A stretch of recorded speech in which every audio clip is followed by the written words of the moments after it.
വരുന്നത്. നല്ല അടിപൊളി കളറിൽ തന്നെയാണ് വരുന്നത്. വിവിധ തരം മോഡൽ ലെഹങ്കകളും നമുക്കിവിടെ കിട്ടും കേട്ടോ.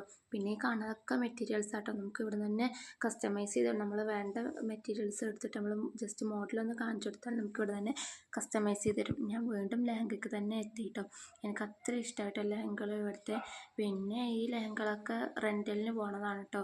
ഇവിടുന്ന് നമ്മളിപ്പോൾ കൂടുതൽ നമ്മൾ കാശ് കൊടുത്തെടുക്കുന്നതിനേക്കാളും നല്ലത് നമ്മൾ റെൻ്റലിനാണല്ലോ അപ്പോൾ നമ്മൾ കൂടുതൽ എടുക്കാറ്.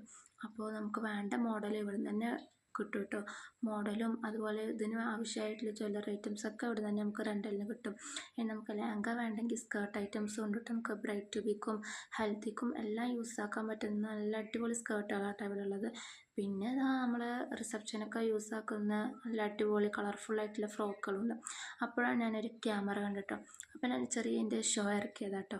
ഷോ ഇറക്കിയാലും എൻ്റെ കണ്ണുകൾ പോണത് വീണ്ടും ആ ഡ്രസ്സിലോട്ടാട്ടോ. വീണ്ടും ഞാൻ അങ്ങനെ ഡ്രസ്സ് നോക്കി വീണ്ടും ഞാൻ ഒരു കണ്ണാടി കണ്ടു കേസ്. അപ്പം ഞാൻ വീണ്ടും ഒരു പട്ട് ഷോ ഇറക്കി. അപ്പോഴാട്ടോ അവർക്ക് പാർക്കിൽ പോയ ഫീലിംഗ് ആയിരുന്നു കേട്ടോ. അത്രയും വിശാലമായിട്ട് അവിടെ ഓടി കളിക്കുകയായിരുന്നു കേട്ടോ. ഞങ്ങൾ പോയ പാട് വെറും വെഡ്ഡിങ് പാർട്ടീസ് മാത്രമായിട്ടോ ഉണ്ടായിരുന്നത്. തിരക്കും കാര്യങ്ങളൊന്നും ഉണ്ടായിരുന്നില്ല കേട്ടോ. അതുകൊണ്ട് നല്ല വിശാലമായിട്ട് കളിക്കുകയായിരുന്നു കേട്ടോ അവർ. പിന്നെ ഞാൻ ഹെസിൻ്റെ ഒരു വീഡിയോ എടുക്കാൻ പോയിട്ടോ. പക്ഷെ മൂഞ്ചി പോയി കേസ്. പിന്നെ ഹെമിലതാ സ്റ്റേജിലൊക്കെ കയറിയിട്ട് നല്ല കളിയായിരുന്നു കേട്ടോ. പിന്നെ കൂടുതൽ കളക്ഷൻസ് ഒന്നും കാണാൻ നിന്നില്ല കേട്ടോ. ടൈം ഒരുപാടായതുകൊണ്ട് ഞങ്ങൾ പെട്ടെന്ന് അവിടെ നിന്ന് ഇറങ്ങി കേട്ടോ. പിന്നെ ഞങ്ങൾ പ്ലാൻ ഇട്ടത് നിലമ്പൂർ പോകാനാണ് കേട്ടോ. അങ്ങനെ ഞങ്ങൾ നിലമ്പൂർ പോവാണ് കേട്ടോ.